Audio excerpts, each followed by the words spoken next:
대법원이 일제강점기 강제징용 피해자들이 일본 기업을 상대로 낸 손해배상 청구 소송에 대해 오늘 피해자 승소 판결을 내렸습니다.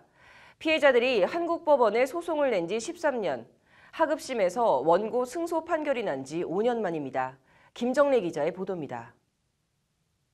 이미 5년 전에 판결이 났어야 할 재판.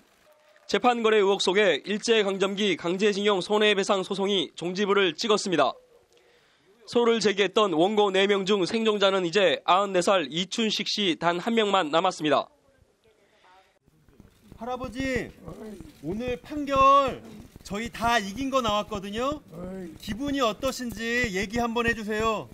오늘 나 혼자 나와서 이렇게 내가 많이 슬프고 눈물이 많이 나오고 멍때리고 울고 싶고 마음이 아프고 서운하다고 그 사람들하고 같이 이렇게 넘어갔었지만 더 기쁠 거 있네.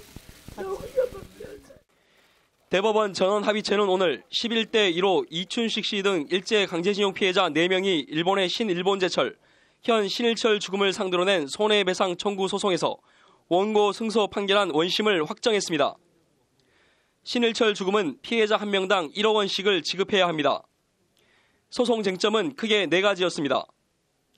일본의 피해자 패소 확정 판결이 우리나라에 효력이 미치는지, 구 일본제철 채무가 신일철 죽음에 승계됐는지, 한일 청구권 협정에 따라 강제징용 피해자들의 손해배상 청구권이 소멸했는지, 신일철 죽음 측의 소멸시효 주장이 권리 남용인지입니다. 우선 일본 법원 판결의 국내 효력에 대해 재판부는 일본 법원의 판결은 대한민국의 선량한 풍속이나 사회 질서에 반하는 것으로 효력을 인정할 수 없다고 판단했습니다.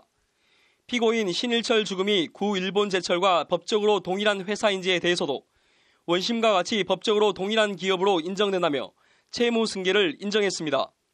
아울러 피고인 신일철 죽음의 소멸시효 주장에 대해 재판부는 신일철 죽음이 배상 청구권의 소멸시효 완성을 주장하는 것은 신의성실 원칙상 권리남용으로서 허용될 수 없다고 밝혔습니다.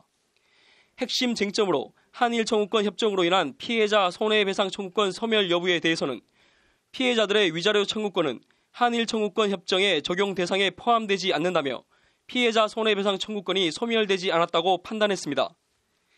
피해자인 이춘식 씨 등은 1941년부터 1943년까지 충분한 식사와 임금, 기술 습득, 귀국 후 안정적 일자리 보장을 앞세운 구 일본제철의 회유로 일본에 건너갔습니다. 이후 오사카 등지에서 강제 노역에 시달리고 임금조차 제대로 받지 못했습니다. 원고 4명 중 고인이 된 여운택 씨와 신천수 씨는 1997년 12월 일본 오사카 지방재판소에 신일철 죽음을 상대로 체불임금 및 손해배상 청구 소송을 냈으나 지난 2003년 일본 최고재판소에서 최종 패소했습니다. 이춘식 씨 등 4명은 이후 2005년 한국 법원에 소송을 제기했습니다. 일본 정부는 오늘 선고에 대해 국제사법재판소에 우리 정부를 제소하는 방안을 검토 중인 것으로 알려졌습니다. 현재 강제징용 피해자들이 일본 기업들을 상대로 낸 손해배상 청구 소송 10여 건이 법원에서 심리 중인 것으로 알려졌습니다. 오늘 대법원 선고로 강제징용과 관련된 일본 기업들을 상대로 한 피해자들의 줄 소송이 이어질 전망입니다. 법률방송 김정래입니다.